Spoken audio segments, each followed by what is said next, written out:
네, 저번 시간에 나눴던 말씀 잠깐 복습하고 오늘 말씀 나누도록 하겠습니다. 저번 시간에는 고난, 끊임없는 고난 속에서 우리가 어떻게 있어야 될지에 대해서 나누었습니다.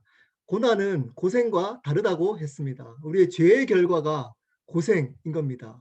우리가 돈을 열심히 벌고 우리가 부모로서 자녀들에게 희생하고 이것은 고생입니다. 자, 고난이 뭐라 그랬죠? 고난은 예수님 때문에 받는 어려움을 바로 고난이라고 합니다.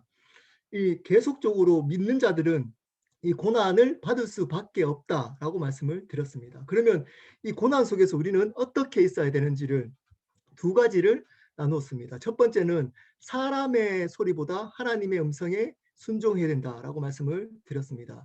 고난 가운데 있을 때 어쩌면 하나님의 소리보다 사람의 소리가 더 크게 들릴 수도 있습니다. 하지만 하나님의 음성에 귀 기울여야 된다라고 말씀을 드렸습니다. 두 번째는 갑자기 두 번째가 생각이 안 나네요. 두 번째를 뭐라고 했죠? 두 번째가 갑자기 생각이 잠깐만 기다려 보시죠. 두 번째가 갑자기 생각이 안 나네요. 예. 두 번째 사명을 포기하면 안 된다. 예, 사명을 포기하면 이런 적이 별로 없는데 제가 오늘 좀 몸이 몸이 조금 컨디션이 안 좋네요. 네. 사명을 포기하면 안 된다라고 말씀을 드렸습니다. 사명을 예수님이 믿는 자로서 사명을 포기한다는 것은 다 내려놓은 다 포기하는 거기 때문에 우리는 믿는 자로서 어떤 상황이 있든지 간에 예수 그리스도를 드러내는 그 사명을 포기하면 안 된다라고 말씀을 드렸습니다. 자, 오늘은 제목이 중요합니다. 제목이 가장 중요합니다. 제목이 신념으로 존경받는 자 vs 대 신앙으로 고난받는 자라는 제목으로 말씀을 나누도록 하겠습니다. 새롭게 들어오신 분 계시기 때문에 오늘 말씀 몇 장 몇 절인지 한 번 더 나누고 그리고 제목도 나누도록 하겠습니다. 오늘은 사도행전 5장 33절부터 42절까지 말씀 나누도록 하겠습니다. 에스더 지사님, 우리 사도행전 5장 33절부터 42절까지 말씀을 나누고 있습니다. 네, 사도행전 5장 33절부터 42절까지 말씀을 가지고 제목이 중요하다고 그랬습니다. 신념으로 존경받는 자 대 vs 대 신앙으로 고난받는 자. 다르게 신념으로 존경받는 삶 대 신앙으로 고난받는 삶이라는 제목으로 하나님 말씀 나누도록 하겠습니다. 신념과 신앙의 차이점을 여러분 아십니까? 신념과 신앙의 차이점을 아셔야 합니다. 여러분 어떤 분들을 존경하십니까? 여러분 지금 존경하는 분을 한번 떠올라 보시기를 바랍니다. 어떤 분이 존경스럽습니까? 딱 떠오르는 분 한번 생각해 보십시오. 왜 존경하십니까? 그분을 왜 존경하십니까? 제가 마지막에도 한번 또 물어보겠습니다. 또 한 번 더 물어보겠습니다. 제 경우는 예수 믿기 전에 어떤 사람을 존경했는지 제가 말씀을 드리겠습니다. 어떤 사람을 얘기하지 않고 어떤 스타일을 얘기를 해보도록 하겠습니다. 저는 일단은 지적인 사람을 좋아했습니다. 저는 자기 분야에 대한 확신이 있는 사람 그리고 학문이 뛰어난 사람을 일단 제가 존경을 했습니다. 왜냐하면 저는 보기에는 그렇게 보이지 않지만 저는 그때는 감정적인 것보다 저는 이성적인 것을 추구했던 사람이었기 때문이었습니다. 저는 제가 이해가 되어야지만 받아들일 수 있는 사람이었기 때문에 지적인 사람, 학문이 뛰어난 사람을 일단 존경했습니다. 그리고 지식만 있는 사람이 아니라 삶의 통찰력이 있는 지혜가 있는 사람. 어떤 얘기를 딱 짧게 하는데 그 말 안에 뭔지 모르는 그 통찰력이 있는 사람 있잖아요. 삶의 지혜가 들어있는 사람. 이런 사람들이 존경했습니다. 그리고 또한 어떤 사람을 좋아했냐면 저는 불의를 보고 타협하지 않고 정의로운 사람 있잖아요. 자기 소신이 분명하고 자기 신념이 분명해서 많은 사람들이 예스 하는데 혼자 노 하는 사람 있잖아요. 손 들고 노. 옛날 광고에도 있었던 것 같은데 다 예스 하는데 혼자 노 할 수 있는 사람. 왜냐하면 저는 불의를 보고 타협을 잘하는 사람이었기 때문에 불의를 보고 타협을 엄청 잘하던 용기가 없었던 그러니까 대부분 사람들은 사실은 이렇게 다수가 그렇게 하면 따라가잖아요. 근데 거기에 따라가지 않고 자기의 신념과 자기의 소신을 가지고 용기 있게 자기의 있는 것들을 피력할 수 있는 사람, 이런 사람을 저는 존경했습니다. 네, 따라서 지적인 사람, 그리고 지혜가 있는 사람, 그리고 자기 소신이 분명해서 자기의 것을 잘 피력할 수 있는 용기가 있는 사람, 이런 사람을 저는 존경했습니다. 예, 그런 사람들이 떠오르는 사람 저는 몇 명 있었습니다. 그런 사람들은 제가 이상하게 마음이 가고 존경하는 마음이 있었습니다. 누구를 존경할 때 자기가 갖지 못하는 것을, 그리고 자기가 추구하는 삶을 대변하는 사람을 대부분 존경합니다. 그리고 나서 예수님을 믿게 되었습니다. 그리고 예수님을 깊게 만나면서 제 존경하는 사람이 바뀌었습니다. 어떤 사람을 존경할까요?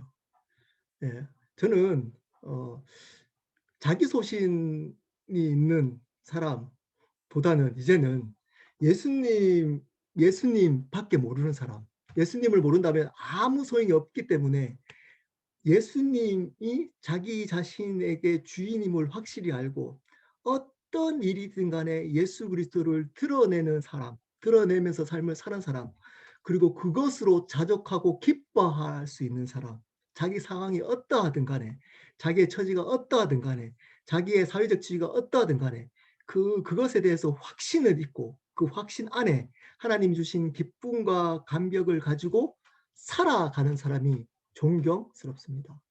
저는 그래서 세상적으로 저에 대해서 아는 사람들은 아마 알 겁니다. 저는 세상적으로 뛰어나고 뭐 세상적으로 잘나고 성공했다고 해서 그 앞에서 별로 쫄지 않습니다. 별로 겁이 별로 없습니다. 그런 세상에 강한 사람들이 별로 저는 그렇게 이렇게 막 그 앞에서 주눅 들거나 이러지 않습니다. 별로 주눅 들지 않습니다. 근데 주눅 드는 사람이 있습니다. 어떤 사람이냐면 예수님으로 정말 살아가는 사람. 그게 고백이나 삶에서 드러나는 사람. 그런 사람들 보면 자연적으로 제가 고개가 숙여집니다. 그 앞에서는 제가 어쩔 줄 몰라 합니다. 여러분은 어떤 사람을 존경하십니까? 오늘 말씀에 제가 예수 믿기 전에 존경할 만한, 정확하게 딱 존경할 만한 사람 한 사람이 나옵니다. 가말리엘이라는 사람입니다. 우리 33절 부터 한번 볼까요? 33절. 그들이 듣고 크게 노하여 사도들을 없이하고자 할세. 공회에 잡혀온 그 사도들이 예수님을 또 전합니다. 또 전했더니 이제 화가 난 거예요. 계속 반복되는, 하지 말라고 하는데 말도 안 듣는 이 사도들이 이제는 지긋지긋한 겁니다. 그래서 그 공회원들은 이 사도들을 죽이려고 합니다. 그때 한 사람이 나타납니다. 나타나는 게 아니고 이야기를 하기 시작합니다. 34절입니다. 바리새인 가말리엘은 율법 교사로 모든 백성의 존경을 받는 자라. 공회 중에 일어나 명하여 사도들을 잠깐 밖에 나가게 하고, 한 사람이 나옵니다. 그 이름은 바로 바리새인 가말리엘이라고 이야기를 하고 있습니다. 이 가말리엘은 어떤 사람이었는지 오늘 말씀을 통해서 한번 알아볼까요? 첫 번째 어떤 사람이었죠? 율법 교사였습니다. 바리새파는 율법학자가 속해 있던 종파였습니다. 그 바리새파의 율법학자, 지금 말하면 교수, 학문에 뛰어난 교수를 의미합니다. 그리고 공회에 있는 거 보니까 공회원이었습니다. 정치적으로도 사회적으로도 뛰어난, 인정받는 사람이었습니다. 율법교사, 지적인 사람, 학문으로 뛰어난 사람, 학문으로 인정받는 사람. 이 사람 혹시 들어본 적 없습니까? 가말리엘? 성경을 본 분들은 들어봤을 겁니다. 사도행전 22장에 보면 이 바울이 예수님을 만나기 전에 바로 학문적 스승이 바로 가말리엘입니다. 사도행전 22장에 나옵니다. 이 사울의 스승이었습니다. 학문적 스승이 바로 가말리엘이었습니다. 학문적으로 인정받고 뛰어난 학자이자 사회적으로 인정받던, 사회에서도 높은 위치에 있었던 뛰어난 사람이었습니다. 그리고 또 어떤 사람이라고 그러죠? 백성들에게 존경받는 사람이었습니다. 사람이었다라고 이야기를 해주고 있습니다. 사람들에게 존경받았다라는 말의 의미는 학문적으로 뛰어난 것만으로 존경받지 않습니다. 여러분, 학문이 뛰어나다고 해서 그 사람을 존경하는 것도 있지만 어떤 사람이 존경받죠? 학문도 뛰어난데 그 학문과 그 맞닥뜨릴 수 있는 삶이 되는 사람, 삶이 따라오는 사람. 그러므로 이 아마 율법을 가르쳤다면 율법학자였던 이 가말리엘은 그 율법대로 살았기 때문에 백성들에게 존경받았을 가능성이 높습니다. 높습니다. 이 가말리엘은 이 삶으로 살아왔던 사람이었을 가능성이 높습니다. 그리고 이렇게 지금 공회원들이 이 사도들을 죽이려고 막 이야기하고 있는데 거기서 가장이 나서가지고 말을 끊고 이야기를 시작하는데 이 공회원들이 아무 반발을 하지 않습니다.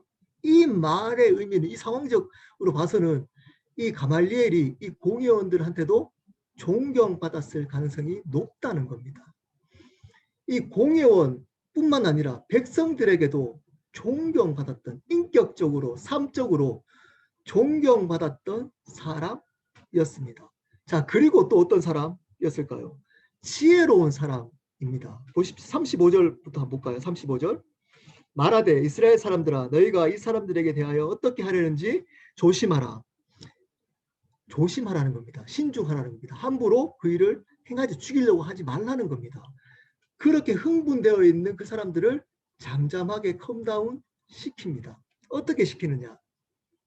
지혜롭게 시킵니다. 36절 보십시오. 이전에 드다가 일어나 스스로 선전하며 사람이 약 400명이나 따르더니 그가 죽임을 당하며 따르던 모든 사람들이 흩어져 없어졌고, 드다는 성경에 여기 한 구절만 나옵니다. 그래서 잘 어떤 사람인지를 확실히 모를 수 있습니다. 근데 대부분 성경학자들은 이 드다는 바로 그 이단 종교 지도자였다라고 추측하고 있습니다. 이 이단 종교 지도자였던 드다의 이야기를 꺼냅니다. 그 공회원들이 알았던 이단 종교 지도자 이야기를 꺼내면서 이 사람이 400명이나 그 사람을 따랐던 것 같습니다. 400명이나. 근데 그 사람이 죽어버리니까 그 모든 사람들이 흩어져 버렸다고 이야기를 하고 있습니다. 그리고 이 37절입니다. 그 후 호적할 때 갈릴리 유다가 일어나 백성을 꾀어 따르게 하다가 그도 망한즉 따르던 모든 사람들이 흩어졌느라. 유다는 바로 반역했던, 그 나라에 반역했던 사람이었습니다. 그 반역을 일으켰던 그 유다도 많은 사람들이 이제 깨어서 많은 사람들이 따랐는데 그 사람이 잡혔더니 이제 그 사람들도 다 따랐던 사람도 다 흩어졌다는 겁니다. 이 말을 하는 이유가 뭘까요? 너희들이 봐라. 가만히 놔둬도 된다. 너무 그거 가지고 소란 피울 필요 없다. 가만히 둬도 이 사도들이 믿는 그 예수가 가짜라면 잠잠해질 거야. 너무 흥분하지 마. 라고 컴다운 차근차근 흥분하면서 얘기했을까요? 아마 톤이 굉장히 차근차근하게 설명했을 겁니다. 지혜롭습니다. 이들이 경험했던 그 이야기를 꺼내면서 그들의 흥분을 가라앉히는 지혜로운 사람이었습니다. 그리고 지혜로우면서도 또 어떤 사람이었죠? 용기가 있습니다. 그렇게 다 죽이려고 하는데 그 속에서 노 하고 손들어서 얘기하기가 쉽겠습니까? 아무리 논리가 있고 그 존경받는 거라도 만약에 몇 사람이라도 반대를 하면 잘못하면 왕따 당할 수도 있는 일입니다. 근데도 자기가 생각하는 소신을 이야기할 수 있는 용기가 있었던 사람이었습니다. 용기도 있었습니다. 너무 멋지지 않습니까? 지혜로운 데다가 인격도 뛰어난 데다가 거기다가 용기도 있습니다. 너무 매력 있습니다. 저 마지막으로 그는 또 하나님도 알던 사람이었습니다. 하나님의 존재도 믿었던 사람이었습니다. 37절부터 39절 보면 알 수 있습니다. 37절 제가 읽겠습니다. 38 38절부터 39절입니다. 38절부터 읽겠습니다. 이제 내가 너희에게 말하노니 이 사람을 상관하지 말고 버려두라. 이 사상과 이 소인이 사람으로부터 났으면 무너질 것이요. 39절 만일 하나님께로부터 났으면 너희가 그들을 무너뜨릴 수 없겠고 도리어 하나님을 대적하는 자가 될까 하노라 하니. 하나님을 의식합니다. 하나님을 의식하는 이야기를 합니다. 이 사도들이 만약에 지금 믿고 있는 이 믿음이 사람으로부터 왔으면 가만히 둬도 그다와 유다처럼 사라진다는 겁니다. 괜히 피 보지 말라는 겁니다. 지혜롭지 않습니다. 괜히 죽여가지고 백성들에게 욕을 얻어먹지 말라는 겁니다. 가만히 둬도 사라진다는 겁니다. 근데 하나님으로부터 왔으면 잘못하면 하나님을 대적하는 일이 된다라고 이야기를 합니다. 하나님을 알았던 자입니다. 존경받기에 합당한 자였습니다. 이 가말리엘 너무 매력적이지 않습니까? 우리 한번 정리해 봅시다. 이 사람이 어떤 사람, 여러분 그려지는 사람이 있을 수 있습니다. 이 사람이 어떤 사람인지. 자 보십시오. 학문적으로도 뛰어난 교수, 지금으로 말하면 교수 학문으로 인정받는 학자였습니다. 교수였습니다. 그러면서 인격적으로 사회적으로 사람들에게 삶으로 존경받는 사람이었습니다. 거기에다가 삶의 지혜도 있었습니다. 거기에다가 자기 소신을 피력하는 용기도 있었습니다. 더군다나 하나님의 존재도 알았던 사람입니다. 이런 사람 여러분 존경하지 않겠습니까? 여러분 이런 사람이 만약에 저희 교회에 온다면 존경하지 않겠습니까? 아마 저보다 더 존경할 가능성이 다분합니다. 굉장히 다분합니다. 이런 분 오면 제가 목회하기 쉽지 않을 것 같습니다. 이런 평신도로 이런 분이 만약에 오면 아마 그분 얘기에 아마 귀 기울일 것 같습니다. 그런데 문제가 하나 있습니다. 어떤 문제가 있을까요? 여러분 이분의 문제가 뭘까요? 이분의 문제가 예수님을 그리스도로 믿지 않았던 사람이었습니다. 아무리 존경받더라도 예수 그리스도가 주님이심을 믿지 않는다면 그는 죽은 자입니다. 잠깐 어둠을 비추는 하룻밤의 모닥불은 될 수 있지만 계속 어둠을 물리치는 참된 빛은 될 수 없습니다. 이 세상은 이런 사람들을 존경합니다. 가말리엘 같은 사람들을 존경합니다. 아마 여러분이 생각했던 사람 중에서도 혹시 이런 사람이기 때문에 존경할 수도 있습니다. 근데 예수님을 유일한 구원자이자 주님으로 믿지 않는다면 아무 소용 없습니다. 아무 소용 없습니다. 이런 얘기하면 너무 극단적이지 않냐, 너무 편협적이지 않냐, 이런 얘기를 들을 수 있습니다.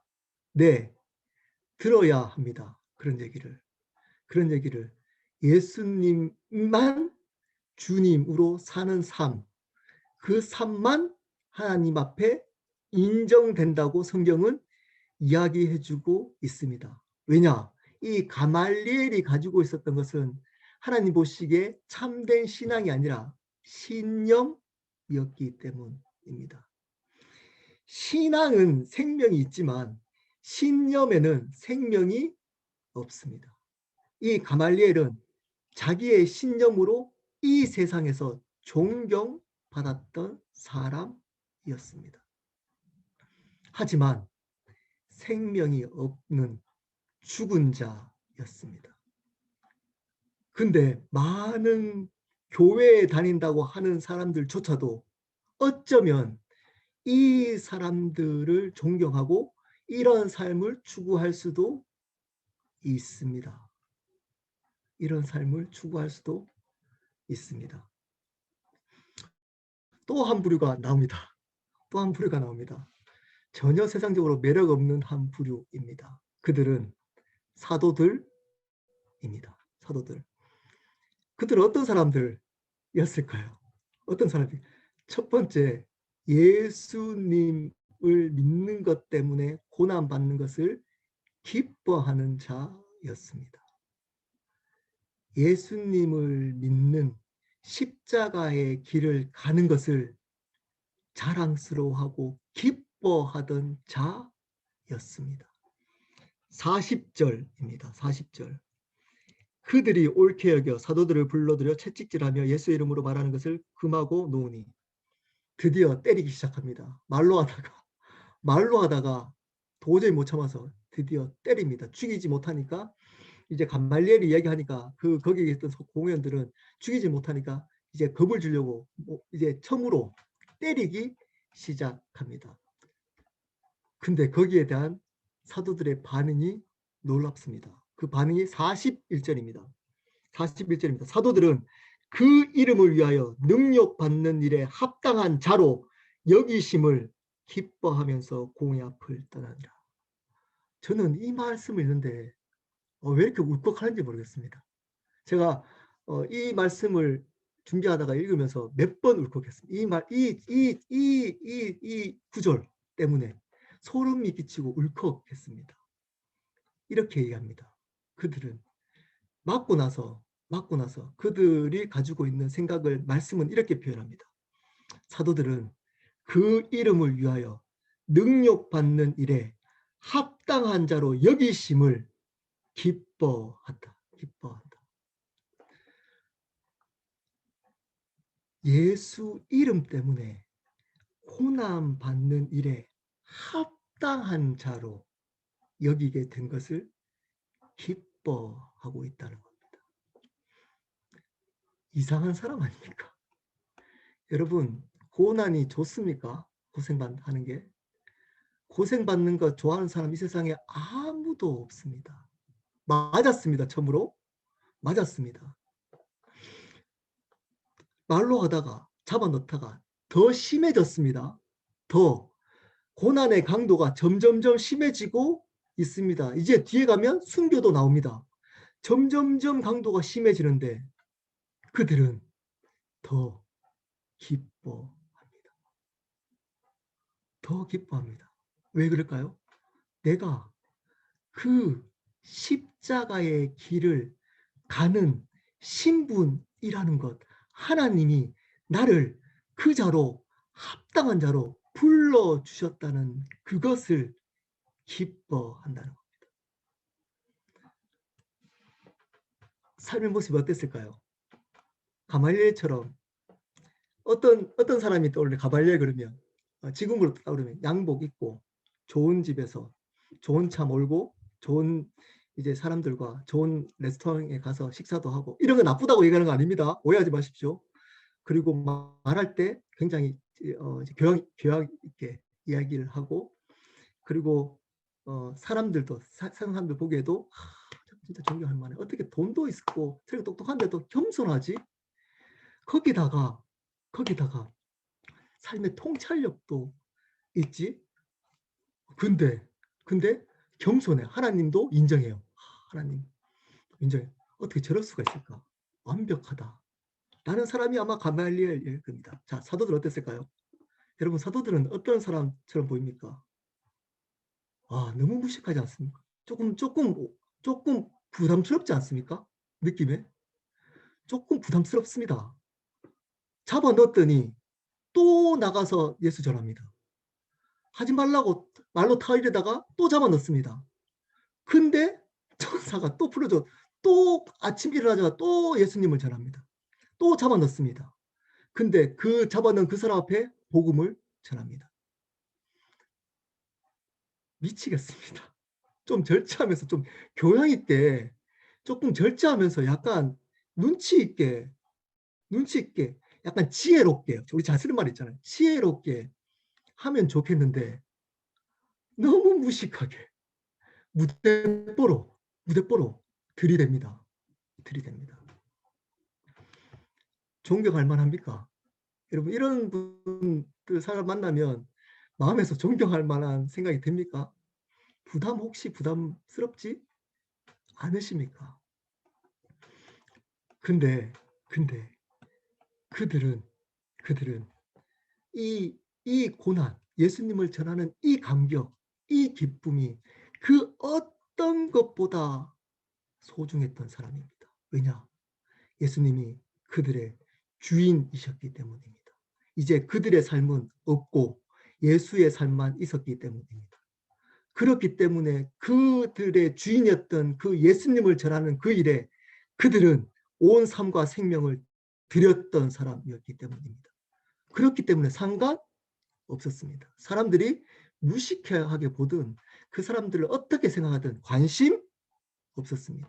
오로지 관심은 하나님이 나를 합당하게 생각하느냐에 관심이 있었습니다. 사람들이 세상이 나를 존경하느냐 합당하게 생각하느냐는 관심이 없었습니다. 오로지 하나님이 나를 합당한 자로 여기느냐에 관심이 있었습니다. 그리고 맞습니다. 맞았습니다. 그랬더니 기뻐합니다. 아, 이렇게 고난이 심해지는 거 보니까 나는 하나님께서 우리를 합당하게 여기시는구나. 우리를 합당하게 여기시는구나. 그래서 기뻐합니다. 너무 멋있습니다. 저는 너무 멋있습니다. 이 사람들이. 너무 숙연해집니다. 울컥합니다. 이분들의 삶을 보면서 울컥합니다. 그들은 두 번째 어떤 사람이었을까요?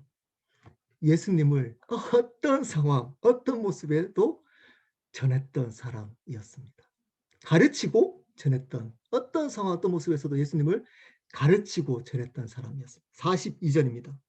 그들이 날마다 성전에 있든지 집에 있든지 예수는 그리스도라고 가르치기와 전도하기를 그치지 아니하니라. 그들은 어떤 상황 속에서도 예수님을 주님이라고 전하는 것에 대해서 그치지 않았습니다. 그치지 않았습니다. 이들은 세상 사람들 보기에는 곧 죽을 수 있는 자 같이 보였을지도 모릅니다. 왜냐? 가장 큰 권력 집단인 그 공회원들에게 반항하고 있기 때문입니다. 이 세상의 가장 큰 권력 앞에 주눅들지 않고 자기가 생명으로 여기는 예수 그리스도를 전하고 있기 때문에 세상 사람들 보기에는 곧 죽을 수도 있는 사람처럼 보일 수도 있습니다. 죽을 사람처럼 보일 수 있습니다. 하지만 이들은 산자였습니다. 산자. 왜냐? 예수 생명이 이들 마음속에 있었기 때문입니다. 예수 그리스도가 그들의 삶의 주인이셨기 때문입니다. 그러므로 이들은 자기의 신앙으로 고난받는 삶을 택한 삶이었습니다. 신앙이 들어오면 고난받게 되어져 있습니다. 예수 그리스도가 삶의 주인이 되면 그 주인과 세상 주인은 싸우게 부딪히게 되어져 있습니다. 거기서 반드시 고난이 있을 수 있습니다. 근데 그 고난 받는 것을 하나님 보시기에 합당한 자로 여기기 때문에 기뻐하는 삶, 그 삶이 바로 사도들의 삶이었습니다. 그들은 예수의 생명이 있는 살아있는 자였습니다. 여러분들은 어떤 삶을 살고 계십니까? 교회에 다니더라도 신앙을 가지고 다니지 않을 수 있습니다. 종교적 신념을 가지고 교회에 다닐 수도 있습니다. 이 종교적 신념을 가지고 교회에 다니는 사람들의 삶의 특징이 있습니다. 어떨까요? 고난이 없습니다. 고난을 택하지 않습니다. 사람에게 집중되어 있습니다. 사람의 칭찬과 격려에 관심이 있습니다. 사람에게 존경받는 것에 기쁨이 있습니다. 하나님의 이야기도 합니다. 하나님 존재도 이야기합니다. 어쩌면 예수님이 구원자이라고 고백도, 그분이 주인이라고 입술로도 고백합니다. 하지만 참된 신앙은 입술로, 하나님 말씀을 입술로 잘 설명해내는 사람이 아닙니다. 삶으로, 신앙을 삶으로 잘 증명해내는 사람입니다. 설명하는 사람이 아니고 삶으로 증명해내는 사람입니다. 이들은 종교적 신념 안에서 예수님 얘기하지만 예수님과 관계 있지 않습니다. 자, 이 가말리엘은 하나님의 존재도 이야기합니다. 이런 사람 있습니다.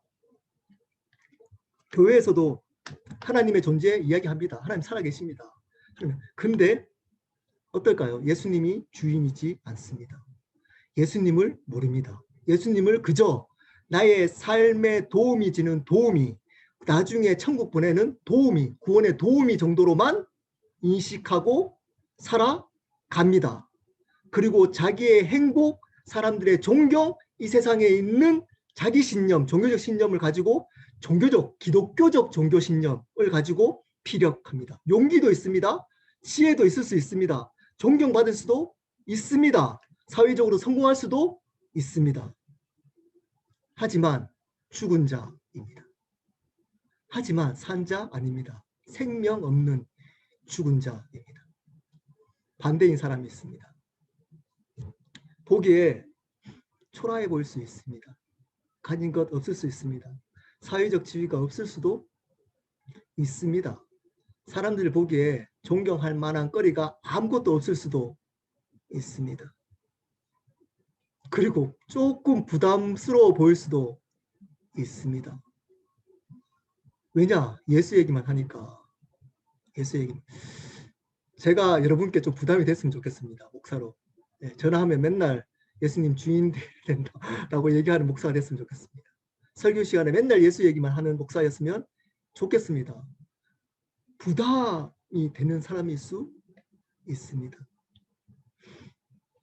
근데 맨날 어떤 일을 하든 예수 때문에 한다는 겁니다. 예수님이 주인이라는 겁니다. 예수님을 드러내고 싶어 합니다. 찬스만 나면 예수님을 전하고 드러냅니다. 찬스만 나면. 그리고 그것 때문에 고난 받는 것을 기뻐합니다. 왜냐? 내가 하나님 앞에 이제는 합당한 사람이 되었구나. 내가 이제는 하나님 보시기에 합당한 삶을 살구나 라는 것으로 기뻐합니다. 고난 때문에. 세상 사람들 보기에 존경받을 수 있을까요? 이 사람들이 무시당할 수 있습니다. 버림받을 수 있습니다. 관심 없을 수도 있습니다. 아무도 관심 없을 수도 있습니다.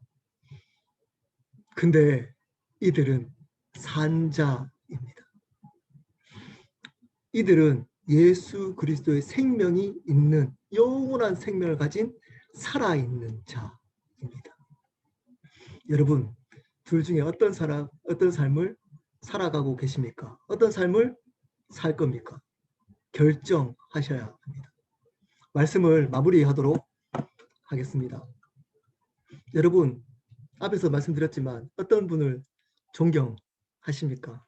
여러분, 어떤 분을 존경하면서 살고 계십니까? 여러분, 두 부류 가말리엘과 이 사도들 두 부류가 만약에 저희 교회에 온다면 여러분은 어떤 두 사람 중에 어떤 사람을 존경할 겁니까? 할 겁니까? 이 말은 다르게 말해 보겠습니다. 여러분은 어떤 삶을 살고 싶습니까? 여러분은 어떤 삶을 살아가고 계십니까? 이 세상에는 자기 신념 때문에 자신의 삶을 버리고 살아가는 사람들이 있습니다. 그들은 이 세상에서 존경받습니다. 그리고 이 존경 때문에 세상에서도 성공할 수도 있습니다. 하지만 그 삶은 하나님 보시기에 아무 소용없는 헛된 인생입니다. 왜냐? 거기에는 예수 생명 없기 때문입니다.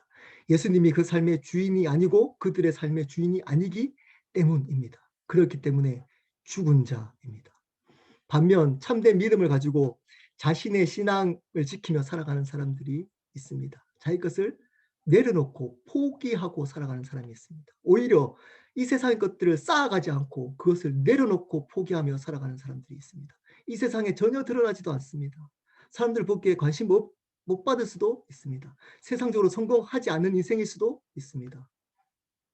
하지만 그 삶은 하나님 보시기에 가장 복된 삶입니다. 왜냐하면 예수 생명이 그 안에 있기 때문입니다. 예수님이 그 삶의 주인이기 때문입니다. 그렇기 때문에 산자입니다. 여러분들은 어떻게 살아가실 겁니까? 여러분 인생이 굉장히 대단한 것 같습니까? 인생은 사람의 인생은 소중하지만 대단하지는 않습니다. 그렇게 여러분 텍사스에 여기 켈러 교육분들 이번 일주일 지나보시면 아시잖아요. 전기가 한 이틀 정도 나가버리니까 물이 한 이틀 나가버리니까 삶이 무너져 내립니다. 인간은 그들이 아무리 뛰어난 이 세상에서 성공한 사람이라도 그것이 잠깐 주어진 것들이 없어져 버리니까 인생은 무너집니다. 그렇게 대단하지 않습니다. 인생은. 대단한 것처럼 착각하시면 안 됩니다. 소중합니다. 하나님이 만든 형상이기 때문에 소중하지만 대단하지는 않습니다. 어떤 게 인생이냐? 그저 하나님 앞에서 하나님이 주신 나의 삶을 살아가시면 됩니다. 그게 인생입니다. 코람데오 하나님 앞에서 그냥 살아가시면 됩니다. 어떻게? 예수 그리스도의 고난을 받으면서 예수 그리스도의 고난을 받으면서 그 삶을 살아가시면 됩니다. 그게 인생입니다. 지금은 티 안 날 수 있습니다. 오히려 가말리엘 같은 그 사람이 존경받고 인정받고 박수 받을 수 있습니다. 하지만 죽음 앞에서 결정 날 겁니다. 그 삶이 아니었다는 거. 그리고 반전이 일어날 겁니다. 우리가 아무도 관심 가지지 않았던 그 누추한 삶, 예수 때문에 미쳐있는 삶, 어떤 상황 속에서 예수만 전했던 삶, 예수 그리스도만 주인으로 고백했던 삶, 어떤 일을 하든 간에 예수 그리스도 때문에 했던 그 초라하고 어쩌면 부잘것 없었던 그 삶, 그 삶이 가장 복되고 귀한 삶이었던 것들을 죽음 앞에 알게 될 겁니다. 근데 그때는 늦었습니다. 그때는 늦었습니다. 지금 이 순간에 그 삶을 살아내야 합니다. 내 믿음을 증명하며 살아가야 합니다. 말로만 잘 설명한다고 되는 건 아닙니다. 예수님 삶이 이런 삶이야. 이 말씀은 이런 뜻이야. 아무리 설명해도 여러분 아무 소용 없습니다. 그 삶을 삶으로 증명해내면서 살아가는 겁니다. 어떤 삶이죠? 그 삶을 오늘 말씀에 이렇게 표현하고 있습니다. 이렇게 표현하고 있습니다. 사도들은 그 이름을 위하여 능력받는 일을 합당한 자로 여기심을 기뻐하면서 날마다 성전에 있든지 집에 있든지 예수는 그리스도라고 가르치기와 전도하기를 그치지 아니하노라. 여러분, 이 삶을 사십시오. 그래야 후회하지 않습니다. 이 삶이 가장 하나님 보시기에 복된 삶입니다.